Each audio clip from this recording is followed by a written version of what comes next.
First of all, very pleased to have my father, Yeshivat Orayta, from Shiur Klali. I know he's heard me speak many times, but I'm not sure he's been to Shiur Klali before. There you go. Well, it's a unique experience. Then, two things about Rabbi we should be aware of. So, Rabbi's at his son's army tech yesterday. In fact, he slept in Hashkafa last night and wanted to be there at 5. So, wish him a mouthful if you want. And he had a good. There's a couple of things I like to do in Shiur Klali. It has a conceptual, like a Lomdus component. It has a Hashkafa, a Jewish law component. And it might introduce you to a mitzvah you're not so familiar with. So that's a triple winning one. Okay, so we are talking about the Mitzvah of Bikkurim. Now you'll see some mitzvah we know exists, but don't know too much about how it works. So let's find out how it works and see what the questions are. Okay, now getting back to the Hashkafa idea, this is good for Orayta guys. Okay, I'm the kind of person who doesn't like to do things without a reason. I want to have a rationale. In fact, I once had an argument with a fellow teacher who said that when I'm a parent, I'm going to say at some point, when my kid says, why do I have to do it? I'll say, because I said so. I think I haven't said that yet, but you have to check with my kids. No, this is why you have to do it, right? There should be a reason. So in the world of mitzvot, that's a similar question. Some people don't want to enter into the world of reasons for mitzvot. They know God said it, that's all I need. And there's another tendency to say, no, it's much more powerful if we can think of the why, what this mitzvah accomplishes. So I imagine in Orayta, there are probably a lot of people like me. They like the endeavor of Tamei Mitzvah, looking for a reason. So what would you say, guys? What is the best place to look? Who is the expert in Tamei Mitzvah? Let's say that's something you're into. So which famous rabbis thought that was an important part of their endeavor? Okay, excellent. So the Rambam, but just to be clear, which book of Rambam? Nope. Yes, very interesting. Even though he has a book of mitzvot, if you look at the Sefer Mitzvot, he very rarely gives a rationale. But if you go through the third Halakha of Bikkurim, we'll give his dad a call out. Where is? Here he is. Okay. His dad did a new translation of Bikkurim, which means his dad must speak medieval Judeo-Arabic, or at least can read it. Okay, very impressive. Okay, so in the third Halakha of Bikkurim, there is a long section with reasons for mitzvah. Great. One other name, guys? Who else besides the Rambam? Yeah. Oh, very good. So some of you may have heard of the word called Sefer Chinuch. Sefer Chinuch also goes all through 650 mitzvot. How does he organize it? Parsha. By Parsha, which is, I'll give you good advice, guys. It's a great Sefer to learn, but your Chavruta should not be, we'll learn the mitzvah of the week every week. Okay, why is that a bad strategy? It'll be incredibly unbalanced. Right? In all of Breshit, how many mitzvot you have? 2, 3. Okay, Pru Revu, Brit Mila, and Get on Hashem. So that will not be a very exciting time. And then you'll get to Mishpatim or Kitetze, and it'll be impossible. Okay, do you have a question? Okay, when you speak about it, the drasha. Oh, okay. Not sure that's the main theme of the parsha, but good. Yeah, you're right. Okay, so in any case, but the Sefer Chinuch, even though I said it's a Sefer Mitzvah, unlike the Rambam, he does give a rationale for every mitzvah. So that's okay. So just follow the way, guys. If you are interested in the endeavor of Tamei Mitzvot, Rambam and Bikkurim and Sefer Chinuch are the opening places to go. So let's go to Sefer Chinuch on Bikkurim. So first he describes the mitzvah and then he gives rationale. So what's the mitzvah? Lavi Bikkurim Mikdash. I'm supposed to be Bikkurim to the temple. What are they? V'ua pri harishon shemikdashel be'ilan. Oh, this is great, guys. Get a language tangent already on the first day. First minute. What is mikdashel be'ilan? Ripen. Who can tell me why mikdashel would mean ripen? What word does it remind you of? Bishul. Cooking. Why is that the same meaning? Well, what does cooking do, right? It takes a food that's not edible and makes it edible. Isn't that the equivalent of a fruit ripening? So that's why the verb bishul is both for cooking. All right, look, you're excited there. You like a little language point, right? Okay. So the first fruit that ripens on the tree, now what do we do with it? We give it to the Kohanim. We'll get back to that quote in a second. It's not all fruit. Right, so the famous thing, the 7 minim, Those are the fruits of Bikkurim, right? You would not bring an apple as Bikkurim. You would not bring an orange as Bikkurim. But a rimon, a pomegranate, you would. Okay, great. Now, before we get to the rationale, let me ask you a fundamental question. When I give it to the Kohen, can you think of two different roles the Kohen could be playing there? When the Kohen's getting the Bikkurim as a gift, okay, and I realize that I'm saying it in a very abstract way. It might be too abstract, but what do you do when you give to the Kohen? Who is the Kohen there? Or why is he getting it? We don't say that. Why is the Kohen getting the fruit? Yeah, no. Oh, see, Shonabet, Lomdus. Excellent. Okay, you could say he gets it, qua Kohen, or he is the symbol, he's the representative of God. Meaning, since God is not a corporeal being, it's hard to give him fruit. So we give the Kohen is a stand-in for our giving it to God. That is one possibility. Or maybe he gets it as a Kohen. And to make it even further, guys, the second possibility, why might he deserve it as a Kohen? How might you think about it? I'm sorry? Okay, so first of all, he might be poor and needy because he doesn't have land. Why else might he deserve it besides that? Elon? What if you view it as wages? Right? The Kohen and Levi do certain acts for Am Yisrael. Maybe we pay them. It's just a salary. Now, I think if you think about it, wouldn't that lead to very different conclusions? Oh, this is this monetary endeavor. It is a salary that I am paying to the Kohen or Levi. Or, no, it's not a salary in the slightest. I really want to give it to God, but I can't do that directly, so the Kohen's a standard. Okay, Joseph. If it's like monetary, there's so many ways to do it, but the fact that it's like the Bikkurim practically symbolic of how it's supposed to be the Bikkurim. Good. Why is that a stretch? Not a stretch at all. Okay, in fact, here's going to jump something else I try to do. Some people are frustrated by the endeavor of Tamei Mitzvah because they say it's too speculative.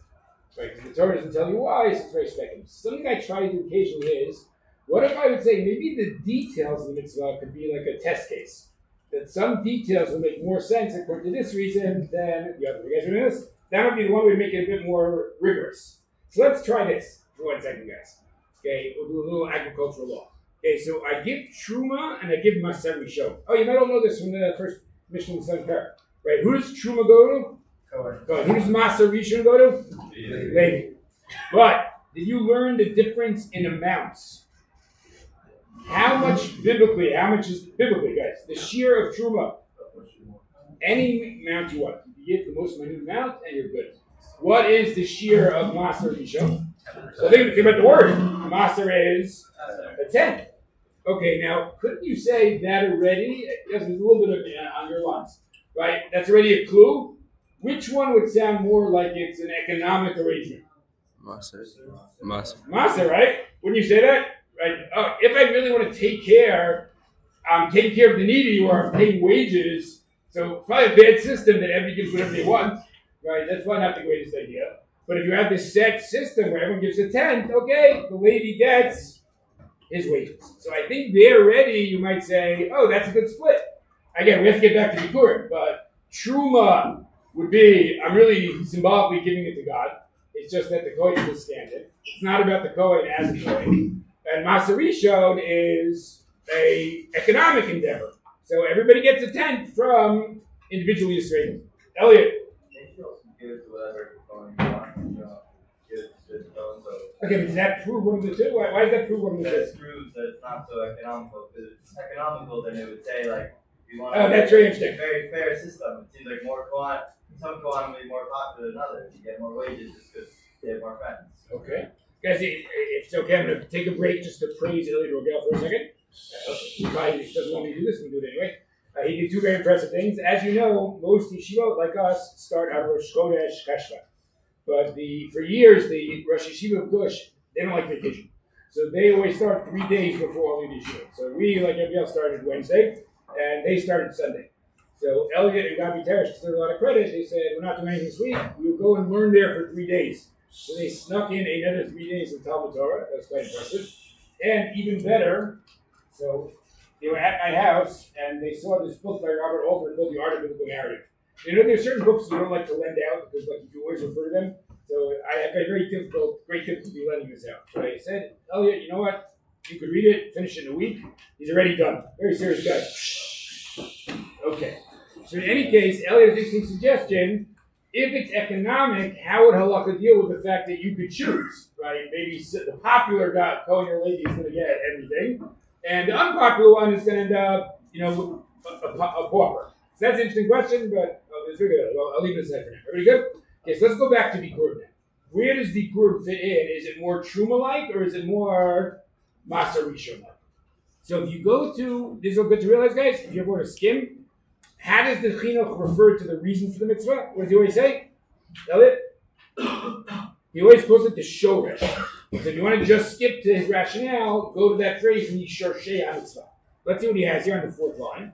Lahalo davar Hashem Yitbarach al ro simchatenu v'niskor v'neda ki meito baruch hu yagila v'chol brachot b'olam. What are we trying to remember? Oh, I have a backyard with beautiful pomegranate trees. Right, I am Sammy Davis's dad. I have 85 different kinds of produce in the backyard there in Silver Spring. Does he grow pomegranates? I don't know. Can you grow pomegranates in North America? Okay. That's a good reason not that. Hey, wait, does he have any of the Shivat in? Let's see. Good reason to move to Israel. What do you think? Yeah, he has dates. He has dates? See if it's Shivat free zone or not. Okay, so in any case, what is he focused on? I'm thrilled to have good produce, and I want to thank God. Clearly, how is he thinking about Bikkurim? What role is the Kohen playing? The Kohen is standing for God, right? That's what he's saying. Oh, what do I do now? Al Kain nitztavenu lavi l'misharte beito reshit apim b'bashel bilonato. Fine. Okay, so that is Truma, and notice Bikkurim. So it sounds like on the slide, we could be more like Truma. The Kohen is just a stand-in for God. Look at his last line. It gets even better. Midine ha-mitzvah, l'sh'amizon bracha, she'in asurin l'zar kitruma. Oh, so this gets really good, guys. So when all the helpful details come together. Right. Let's say I give the Truma to the Kohen and the Maserisha to the lady. But what's its status now? Okay, let us say Ruben's a very nice guy, one of the top 4 smiley guys in Yeshiva. You're not a Kohen, right? Okay, so you're a Yisrael? Oh, all right, we need a Yisrael. Okay, fine. You will go wait. Solomon, where are you? Levi. Oh my God. Okay, Max. Okay, finally. Okay, so Max is eating together with his Kohen buddy and his lady buddy. And his Kohen buddy has a dish made of Truma, and his lady buddy has a dish made of Maser Rishon. But once they've got it already, can they share with it? Does anyone know what the Halakha is? So if it's Truma, you cannot. If it's Maser Rishon, you absolutely can. Okay, does that fit in with what we've said till now about the difference between Truma and Maser Rishon? Yeah. Does it fit perfectly? Yeah. If it's economic, so it's very mundane. I have this mundane thing, it's I had to pay the wages. So once I pay the wages, the recipient of the wages can do whatever he wants. But Truma is much more of a sense of, this is a dedication to God. It's just I'm giving it to the Kohen instead. At that point, it might be problematic to give it to somebody else. So I think, it's a good example, guys, where I think the halakhic details really fit our conceptual split beautifully. Right? Truma is, you're really giving it to God. Therefore, A, you can give any amount. Therefore, B, the Kohen can't share it with other people. Maser Rishon is just an economic payment to the Levi. So at that point, I have to give a 10. It's a set wage. And once he has it, he can share it. Right? I think that works out beautifully. Now notice, according to that, once again, what's Bikkurim like? What did he say in the last line? Right? Because can the Kohen share Bikkurim? No, guys, what does it mean? Asur lazar. Who's the zar? Very good. What does it mean literally? What's this? Who said that? Where did we get that from? Very good, Jacob Shama. See you guys all should have gone to Bar Kai Elementary School. Okay, so zar is a stranger. I'll tell you a great Hebrew tension. Great Hebrew tension is coming up. Okay, I'll tell you a word you know and a word you don't know. You probably all know if I say not in Hebrew, zeh ma'od muzar. What am I saying? Strange, right? So zar, stranger, muzar, strange. But if you get this, you're really good. Okay, I feel Moscow. You're knowable. Okay, what in Mon Hebrew is a chazar? Ooh, Jacob. Why do you know that? Oh my God. Forget Barkai, guys. We all should have gone to Paris Academy. That was really unbelievable. Wait, no, you don't count because your dad's Israeli. I'm sorry. That I don't mean it's not good. It means there's no mystery why you know that. But you know that's a great word. Why does chayzar mean alien? Life is strange. Yes, it's a strange life, right? Chayzar. Very good. Very good. Okay, so guys, by the way, your Israeli friends will be impressed that you know how to say alien in Hebrew. Okay, a chayzar. Okay, but in any case, sorry, distracted myself with that tangent there. Where was I? Zar. So what's a zar here? A non-Kohen. What does he say in the end? A non-Kohen cannot eat Bikkurim. So if we stop this here right here, it sounds very much that Bikkurim and Truma are in one camp conceptually, and Maserishon is in a totally separate camp. Okay, any questions before we go to the next thing? Yeah, Kate. Didn't they make in the second couple times more like a maser? Excellent. Okay, so let's go to, I wasn't going to do that right now, but let's go to the other chinuch, number 4. So number 1 was the chinuch on Bikkurim. Now we'll see the chinuch on Truma. Now notice, even in the heading, you get a sense of how the chinuch works, right? Because you want to refer to the chinuch, how to look it up. What's quoted in the heading there? Which parsha? So it's always a tricky thing, actually, when you want to look up chinuch, if you know Chumash, you're in better shape, because, I know this mitzvah is in parsha X. Right, that's why Caleb would have no trouble. All those mitzvot and mishpatim, he knows where to go right away. Okay, so let's see what he says about Truma. Misharshem mitzvah, lefi sha'adagan ha'tiosh v'yitzar, hein ikar mechiatan shel b'yot. Okay, this is also, guys, you can't resist basic people here. What are the 3 foodstuffs he's talking about? Dagan. Grain. Excellent. Tirosh. Very good, guys. Okay, if you go to the store, you'll see that in a lot of bottles of wine and grape juice, it says the word tirosh. Because tirosh means wine. That's exactly what it means. V'hayitzar. Oil. Ooh, who got that one? Who said oil? Was that you again? Yeah. I'm going to have to make you an eligible again. Oh, yeah, that's okay? Okay. You don't know because Dad used it at dinner table? Yeah. Okay, fine. Guys, yitzhar is oil, but here again, we'll do another cool language thing. Why does yitzhar mean oil? Did anyone see another word there in the word yitzhar? Okay, guys, I'll give you guys. Drop the yud. It's alright. What? It's even Parshat Shavua. What does Noach build in the table? A tzohar. What is a tzohar? Isn't it, whatever shot you say, it's something that gives light? Right? Some people think it's a window, remember, for tzohar? What if I say tzohar has to do with giving light? Then all of humanity makes sense all of a sudden. Right? For example, why is the afternoon called Saharayim? Because it is the most light, the greatest light. So it's Saharayim. Why now is oil Yitzhar? Yeah, because oil is a great source of light in human history. Okay, guys? So fine. Next. Okay, notice, isn't it just like Bikkurim? What does he say when I'm giving Truma to the Kohen? I'm not supporting the Kohen. I am recognizing Hashem. Okay, terrific. Okay, now skip down to 4th line. The proof I brought from the detail, the chinuch himself brings it.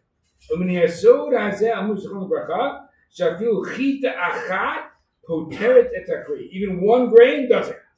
Because I'm just trying to remember God's mastery. Since some grains has been hung psychologically right now, guys, where the rabbis understood human psychology. What's he claiming? In theory, if it's just a symbolic statement, amount doesn't matter.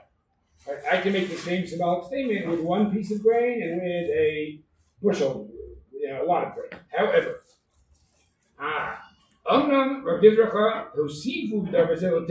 what the rabbis understand, we need to have a shiur. Know what the rabbis did? What shiur did they give for Truma?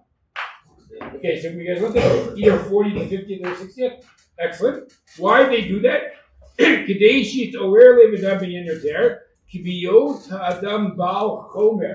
Since a person is a material corporeal being, this is very good. The rabbis were good psychologists. What they realized at some point, even though it's true in a logical, abstract sense, that a symbolic gesture is not a function of amount, nevertheless, what's true in the nature of humanity? They need structure. We won't really notice something if it's a small amount. We are human beings. We're affected by quantity, right? We'll take the symbol much more seriously if you gave a 40th, right? You gave any amount. So it is something, when you said it, it's very good that the rabbis did add an amount. And according to the chinuch, they were trying to realize this value. But inherently you didn't really need to be a certain amount, but to deal with humanity and who we are, the rabbis made these amounts. Okay, we're all good? Okay, this closes part 1 of the Shiur, and we've said a pretty convincing argument that Bikkurim is like Truma, and Maser Rishon is something different. One is a stand-in for God, one is just an economic endeavor, and that explains both the amounts and whether it's usher to a Zar. Okay, now we get to part 2. Most ardent Zionist in Shana Aleph. Wait, is Mikey not here? What are you? Okay, we need him. Okay, fine. So, there's always a question about mitzvah, what's called mitzvah hatluyot ba'aretz. Is there a special status mitzvah that are linked to the ground? Obviously, mitzvah ba'aretz, by definition, don't apply in chutzlaretz, right? So, you this year are encountering things you didn't encounter before, right? Shumot Maestro is not something you deal with much in Brooklyn, right, or in Great Neck. But here we deal with it, right? Shemitah is not something you deal with to a great degree. It's in Melbourne, right? Okay, so that's mitzvah to look. What about Bikkurim? Okay, so let's go. Here's a Gemara in Bavatra, source 5. Maybe okay. This is a separate thing. I'm not going to do right now, but just you should know, Bikkurim involves 2 components. There's the actual bringing of the fruit to the Kohen, and there's what's called Koreh. Anyone know what Mikra Bikkurim is about? What did they do when they brought the fruit? Declaring. They would also recite a particular text. Now, believe it or not, guys, everybody in the room knows the text. Which text did they recite when they did Mikra Bikkurim? Noah. Excellent. Arami, Oved, Avi. Why do we all know that? So this very thing, guys, is food for thought. Sorry, no pun intended. But ask yourself why. Oh wait, Armon. It all comes together now. You made like a rabbi joke yesterday on the deal. And you like language. You should go to Jewish education. You're good to go. Okay. So, it's a famous question. You think about it, we want a passage to convey Yetziat Mitzrayim. It's not, what would most of you think? Like, where would you go for a passage to convey Yetziat Mitzrayim? To which part of Chumash? Most would say the beginning of Shemot. Right? What do we do nonetheless? We don't go to the beginning of Shemot. We go to a passage in Sefer Dvarim, which is what a Jew recites when he brings his Bikkurim. Okay, so let's follow that way for Seder night. Why that is the chosen text for Yetziat Mitzrayim. Okay, be that as it may, let's keep going back in Bavatra.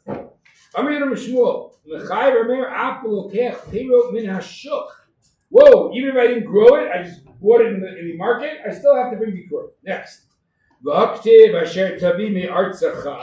Doesn't the pasuk say it comes from your land? So it doesn't sound like you got it in the market. It says, what does Artzacha really mean? Not your land as opposed to the market, but your land meaning Eretz Yisrael as opposed to Chutzlaretz. Okay, so when Rafi, in your travels around Texas, do you guys grow anything? I guess you can't really because you're always traveling. We used to grow stuff in when we lived in Lomdus. Okay, but so let's say you grow in Chutzlaretz, even the Shivat Haminim. What emerges? You do not have to bring Bikkurim. Okay? Not so surprising, that's what Gemara says. So Tosfos thinks there was no need for such a drasha. It should just be obvious. And the difference between the 2 answers, why it's not obvious, is amazing. Okay, so let's go to Tosfos. Tosfos on the second line. So actually, no, I shouldn't have done that. I should have. Let's see if I can do it still. Yeah, let's do it this way. Because I have argued that you could map out, just like a Gemara you map out by the keywords, it's even easier to map out a Tosfos. You could not understand any word in Tosfos and yet map it out. So I'm going to argue, guys, if I don't know anything about this Tosfos, I still know there's a question and 2 answers. Who could identify where the question is and where the 2 answers are just by the keyword? Okay, just make it. Elliot, just give it a chance for a second. Okay. Okay, here we go. Is there any Shanal guy who thinks he can do it? Any bold Shanal guy? The question and 2 answers. All right, Yitzi, where's the question? Am I experienced in Utah? Okay, you're right. I just started 1 word earlier. Tatum. Right, Tema introduces questions. Okay, Tema means it's wondrous, it's hard to understand. And he's right, Amai is obviously the question. Way to go, Yitzi. Where's the first answer? Now, someone said the Yesh Lomar. You're right. Yesh Lomar is the standard answer to Tosfot. It happens to not appear. Very good. Whoever said Yesh Mefarshim is correct. Some explain, right? That's the answer. Excellent. Where's the second answer? This is a little bit trickier. If you get this, you're really good. Where's the second answer? Hell, you know? Okay, excellent. Sometimes you have an answer by introducing a new player in the mix. Oh, this rabbi came along, and maybe a good suggestion. So, guys, I think everyone in the room, without knowing any of the those, so I know those here. The Tame is a question. Yesh Mefarshim is the first answer. And where is it? And L'Rashba is the second answer. Okay, so let's get to the question. Here's the two answers. All right, Gordon, how's it going? How much chicken did you eat over the break? None. If you've done, it's like 3 or 8. What? 3 or 4. Oh, you're really not addicted. It's good to know, you're totally not your brother. And that's right, you don't even have to find the no milk. It's not there, though. Okay. Excellent. Okay. Yeah, his brother was Yeshiva legend. You can ask him why later. Okay. Wait, do your parents praise you because the credit card bill is less than your brother? Yeah. Yeah, is it explicit? I think so. Okay. All right, they should praise you out there. I'll tell your dad. Yeah. Okay. So let's see the question. The tema, Amai Itzrich Yuda. I'm so persecution, Komet Vijitui Baritz, Baritz. What's his question? I don't understand. Doesn't Bikkurim seem like a standard agricultural mitzvah? What should be true, obviously, about all these agricultural mitzvahs? They're limited to the land of Israel. Right? Do I need a special drasha to tell me that Truma does not apply in Chutzlaretz or Shemitah? Maybe not. Maybe once they're categorized under Mitzvah to God, excellent. There's no need. So why do I need this question? Okay, then the first answer is much more technical. The Yesh Mefarshim should be Bikkurim Ikkishu L'Basar B'Chalav. Okay, some of the where's is it Kiva Shapiro? Okay, you're a big later, right? Yeah. So I'm going to start a pasuk. You finish it. Ready? Reshit Bikuya Anavcha Tavi Beit Hashem Elokecha. Ah, what a man! What a man! Pretty good. Okay. So 2 times in the Torah juxtaposes Bikurim with Basar B'Chalav. I see you're impressed, huh? You gonna start leaning now, kid? I guess not. Okay. Again, I should ask the ones I had here. Were there any dramatic shifts in the world of entomology over the break? No, nothing? No great discoveries? Okay. Archaeoentomology. Okay. What? It's specific, not it's archaeoentomology. It's the Yeah, just like, I never remember the term, so I just don't know entomology. No, it's it. Not more paleo. oh paleo. Sorry, Paleo entomology. Okay. got it wrong too. Okay. See? It's hard. Okay, so in any case, wait, that seems to mean this. It happens twice, right? So maybe there's some, and even uses the word itkashu. Who knows what a hekesh is? What kind of rabbinic drush is a hekesh? I learned A from B because they're next. Similar words. No. Oh no, what are similar words? Similar wording is what? Zeir Shava. Okay, guys, get that down. That is like the ABCs of Talmud Judaism. Right? If I'm learning comparing 2 things because that's the same word, that is a Zeir Shava. If I'm comparing 2 things because they're juxtaposed next to each other, that is a hekesh. Okay? Good. So now, what's the possible hekesh here? Well, Bikurim is associated with Basar B'Chalav. So go ahead, Gabri. Right next to each other. And therefore, what might I think? Therefore, it should be everywhere. Exactly. Very good, Gabri. Okay, you might say, well, no one thinks Basar B'Chalav is Israel related. That certainly applies in Cleveland just as much as Tveria. So at that point, maybe Bikurim gets categorized together with Basar B'Chalav. Ever got that? So therefore, I needed a drush. So again, that's not true, but that thought was lingering. The possibility was lingering to say Bikurim goes with Basar B'Chalav, and therefore it is all over the place. So we needed a drush at all. Okay? Great. We showed them are basically in 2 areas, right? Great Talmuds are in 2 areas. What are the 2 areas they're living? Very good. So you say France and Germany are where the Hashkafa are, right? The Tosfot. And Spain is where people like Ramban and Rashba are. Okay, so those are the 2 great centers of Jewish learning. Just realize one day, if Tosfot quotes the Rashba, it is not the Sephardi Rashba. Okay, the Sephardi Rashba lived later than Tosfot. They cannot possibly quote him. It is a member of the Tosfot school with the same acronym. Okay, so it says, L'rash b'nireh. Look at this, guys. This is going to be the biggest finish of the day. The lo chashiri bikurim mitzvah tuya ba'aretz. What did he just claim? This is getting exciting here, guys. Don't be misled that it's produce from the ground. It might be the ground, but it's still not mitzvah tuya ba'aretz. It is not like shmita and truma and masa. Now, why not? Okay, the lo dummy with truma masa gafala. The hatam. Oh, David Angel, this is for you. You'll see why in a second. Hatam guf ha-peirot mechuyav b'truma. The tevel ninu v'asur b'achol. There's something about the fruit. Before I separate truma, what's the produce called? Tevel. Tevel. And is tevel mutter to eat? Not even for a goat. So there's something about the fruit that's calling for effort. Something has to happen to this fruit. It's tevel.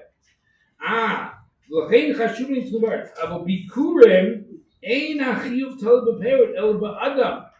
Meaning, until I declare fruit as bikurim, what's its status? It's just fruit. There's no parallel to tevel. But think about this phrase, though, guys. It's almost brisker Lomdus jumping out at you. Ein achiyuv tol b'peirot. The obligation is not dependent on the fruit. El ba'adam. David Angel, what does it sound like?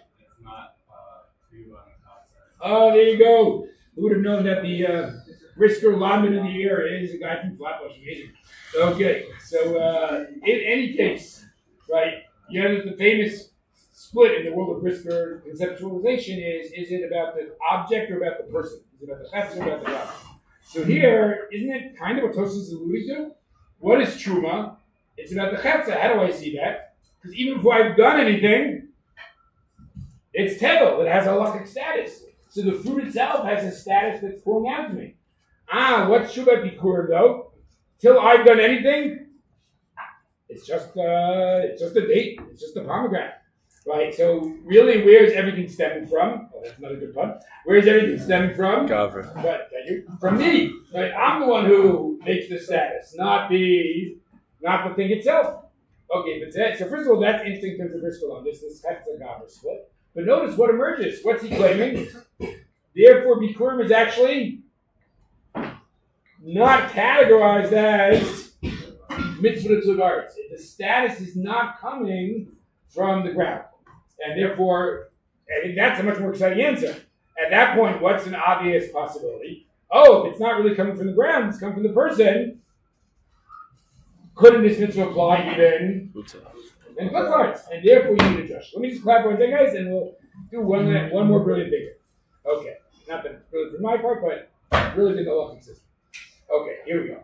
The Gemara has a drasha to exempt chutzlarts from Bikkurim. Let's run over that. Tosfos thinks you shouldn't need a drasha. It should just be self-evident. After all, it's a land-based mitzvah. Land-based mitzvah are limited to land of Israel, right? So who needs a special drasha? First answer I would call much more technical. What was the first answer again, guys? We might have been confused because very good. Because the hekesh too, basa b'chala. And there you might have thought, basa b'chala is universal, so Bikkurim is universal. Okay, great. But the second answer I think is much more profound. What's the second answer suggesting? Don't be confused. Bikkurim might involve produce, but it's still not really a land-based mitzvah. Right? Truma is about the land. That's why the produce is tevel. Right? Bikkurim is about you. And therefore, in theory, it could have applied outside of the land of Israel. Gavri, what do you think? Okay, excellent, Gavri. Good Lomdus, huh, Gavri? Okay, excellent. Okay, but now, maybe we should do one more Yisrael. I see you're amused. What are you amused by? Gavri's very locked in. Oh, yeah, okay. That is amusing. Thank you. Okay. Okay. Wait, if you sat in your regular seat, you'd be right next to his locked inness. Yeah. What are you doing over there? I want to be closer to the shoe. Okay. All right. Can't fault that. Okay. So here's the problem, guys. What if I try to explore a little bit of some Eretz Yisrael themes, and I realize there might be Eretz Yisrael themes that are not about the sanctity of the land. Meaning that Eretz Yisrael might play a role beyond Kedushat Haaretz. So let me toss out. Actually, let's toss you guys. You guys are bright. Maybe you can have an example. Can you think of something that's limited to the land of Israel that has nothing to do with the world of agriculture? right? It's limited to Israel, even though it's not agriculturally based. Don't think about any halacha concept or mitzvah like that. What do you say, Zeb? Sota? Oh, good. Wait, is that true? Is Sota only in Israel? I guess so. Yeah? Not bad? Yeah. Okay. Okay, I'll go even better, guys. Like, obviously, if you're limited to the Mikdash, that's going to apply to all the Mikdash things. I'm looking for something that's A, not agricultural, and B, has nothing to do with the Beit Mikdash. And yet, it is limited to the land of Israel. Okay? Where's Kala tricky though? It is produce at the end of the day. Okay? Yeah. Oh, that wasn't bad. Except for Moshe already separates Every on the other Yarden. side of the Yarden. Yarden. Okay, we'll discuss that some other time. Mikey, what do you got? Mikey, they picked you as the ardent Zionist of the group. What? No, but Shmita is agricultural. Unless you're talking about the Lomdus. That's actually just an example. Shmita is but yeah, fear if that's actually limited or not. Yeah. One day hog. Okay, not bad. Yeah. when King reads. Oh, Hakel. Okay. You guys good examples yet? Oh, now we're talking. But I'm going to go even further. Very good. Okay. You guys may know that what we call smicha today is not real smicha. Okay. What we call smicha today just means some organization gave you a test and you passed. It doesn't really give you any halachic rights, any halachic power. But the real smicha in the time of the Gemara meant, oh, I have smicha, now I can do certain things in the judiciary that I couldn't do before. That was the real smicha. We have lost the chain of the real smicha. How we can get it back is a fascinating. Should we do this for a second? Yeah. Jewish history? Okay, here we go. You guys get everything. Today, it was great things. We got language, Hashkafa, Lomdus, and Jewish history. They got everything except Kabbalah. Okay, here we go. And there's still 18 minutes left. Kabbalah still come up. Okay. So 18. You only can get to me because somebody who has you. Now you might think now we have a logical conundrum, because what does that mean? Once the chain is broken, we can never get it again. It's all over. So the Rambam has a remarkable finish. The Rambam says, and everyone remember this? If all the sages of Israel vote to renew smicha, they can give smicha. I mean, even none of them individually have it, but the sages of the land of Israel could get together and say, we want someone to have smicha, and it works. Now, believe it or not, guys, after the Rambam wrote this in the 1100s, a couple hundred years later, and I think there's a good Jewish history course in high school. Okay, in Sfat, they tried to do this. Okay, no, you know this? Okay, and guess who one of the recipients of the smicha was? Rabbi Yosef Cairo. Okay, so isn't that pretty interesting? Okay, so in Sfat in the 1500s, Nathan knew that? Nathan, how did you know that? Yes. Oh, okay. He said Sfat 1500s. Yeah, so that's an interesting guess, though. Yeah. There were other interesting rabbis in Sfat in the 1500s. No, this is like 2 options. I mean, Rizal and Shulchan. Yeah, There are other rabbis. or Shlomo Alkovitz doesn't count. What about the other two? Those are like the big two. Okay. Although I told you guys, like when we do trivia in the house on Friday night, there's 3 possibilities. Either you just don't know the answer, fine, or you know the answer, or you're able to reason out the answer. So we give more credit to the latter category, right? Because if you just know it, you know it. There's nothing so exciting. But you're able to figure out, well, I don't recognize that song, but it sounds like something that I know Dear Ariel would sing. Right? So that's the most impressive answer. So, okay, Nathan, you get extra credit for that. Okay, so they tried to renew smicha. One of the reasons I think Jewish historians speculate about this, I don't know if it's explicit, believe it or not, they wanted to be able to give malchut again. Because if you don't have smicha, you can't give corporeal punishment. And I think they thought that to bring the Mashiach and to get atonement, if we were able to give malchut, that would be helpful. So that, I think that was, if I recall correctly, that was one of the motivations. But it was opposed by some rabbis and it fell away in the end. But isn't this very interesting historical curiosity? 4 rabbis in Sfat in the 1500s, in theory, got the real smicha. It was temporarily renewed. Yeah. If we don't have the Masoretic chain for smicha thing, then why do we still split rabbis? Okay, because it's just serving a different role. I think a lot of things during the course of history changed their role. What does smicha mean now? Smicha is a little bit like, a master's or a document. What does it mean? Some educational body recognizes that you've mastered a certain amount of material. That's all it means. But I think it's still helpful, right? You might say, well, wait, but I know somebody who got smicha and he's not very knowledgeable. So guess what? There are people who got doctorates who aren't eligible either. There's no guarantees in life. Okay, yeah. How do you know some different groups of Oh, so very interesting. If you want to look it up, guys, I think it's Sanhedrin Parak Hey. Let's see. But I don't think he has a number.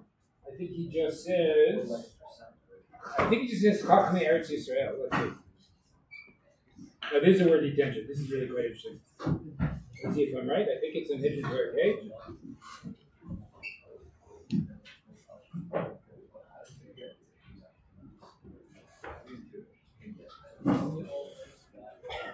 No, I'm not remembering correctly where it is. There was Arabic providing speaker.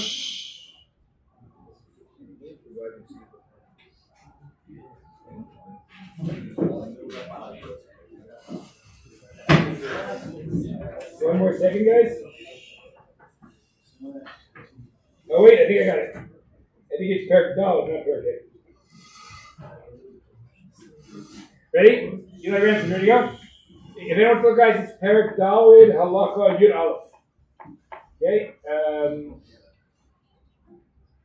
Nirin Li Advar. By the way, you're ready to tell you something. If the Rambam says Nirin Li, what's he trying to tell you? I'm not quoting an explicit Gemara. Right? If you quote an explicit Gemara, you wouldn't say, it seems to me. You're ready to tell this some Rambam speculation. Nirin Li Advarin. Shem Hiskimu Kol HaChamim Shem Eretz Yisrael. All the sages in the land of Israel, Limnot Dayanim Lismokotam, Hare Elu Smuchim. So Eli noticed, he doesn't give a number, but it does seem like he needs unanimity, right? He says, all the sages, but notice again, but unanimity of which sages? Not the sages above him, right? Specifically the land of Israel. So maybe, I'm going to get to questions 1 second, guys. I just want to finish this category. So maybe there's certain things that are not agricultural, and yet they're limited to land of Israel. Maybe smicha, that's an endeavor that is land of Israel. Let's give you another example, guys. Egla arufa, right? The whole ceremony when we find a corpse and don't know who's responsible, we only do that in Israel. And you could have said to me, Rabbi, that's just this general thing that has nothing to do with agriculture. Okay, so I'm getting back to this in a minute after the comments. Apparently, Eretz Yisrael's uniqueness is not limited to the agriculture.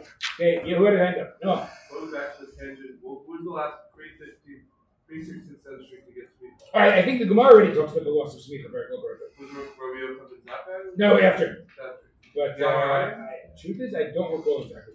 We'll look it up. Hell yeah. Isn't Irufa also kind of the Sanhedrin? Oh, you say yeah, Garufa. So I'm saying Okay. Is it? Those genius Sanhedrin for that. Okay. By the way, I think Kiddush HaChodesh is the same thing.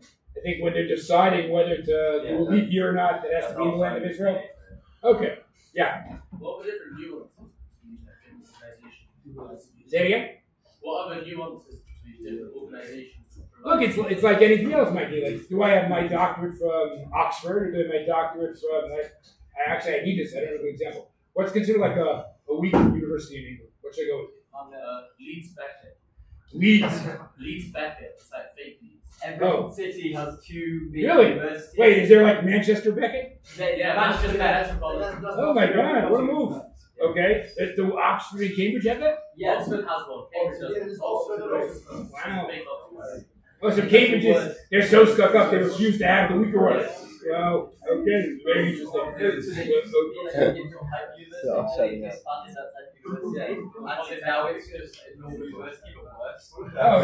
was a good pickup, I did not know that. So, Mike, you're looking for a philosophy professor.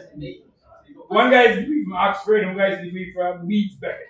So you assume that the guy from Oxford knows his stuff more successfully, right? He's more talented. So, smicha programs do the same thing? You have to figure out like, what? What's like the least better? I'm not That's gonna say Lashon that. Hara. It's definitely not recorded here. Definitely not recorded. Okay. No, but to be okay. But I will say this, Mikey. If you look it up, there's certain online smichot you can get. You ever see those?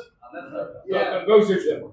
Let's just say that I'm not saying this as a universal rule. They're probably not as rigorous as like a 4-year program somewhere.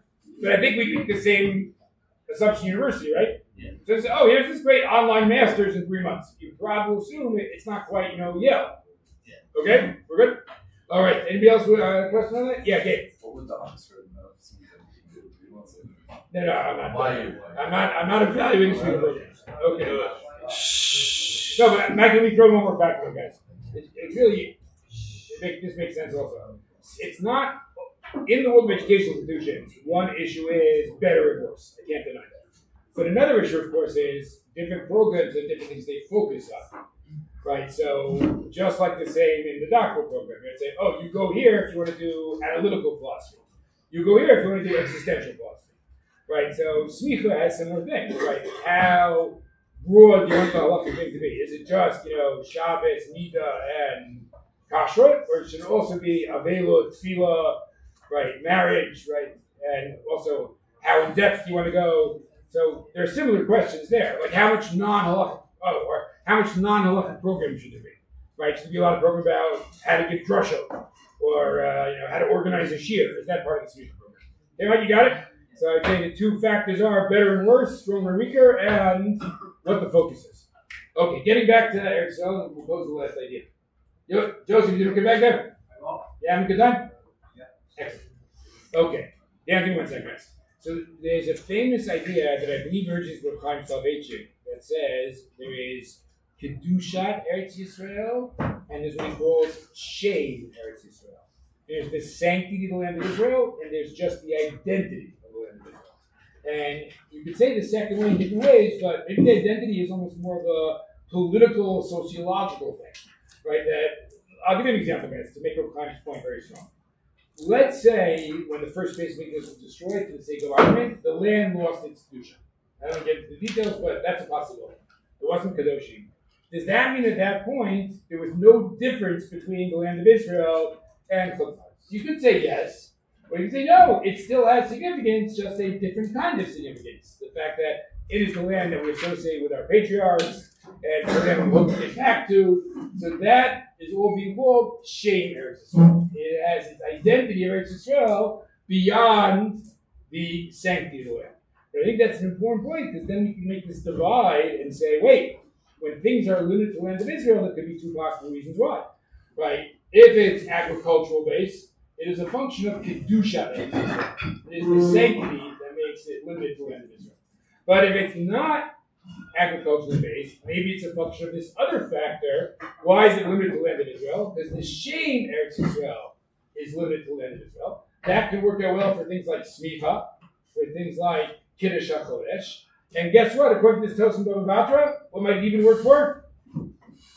Even Bikkurim. They might say, wait, but Bikkurim is agricultural. But what argument did we just develop? That Bikkurim is really very good. Bikkurim is really about the person and not about the agriculture.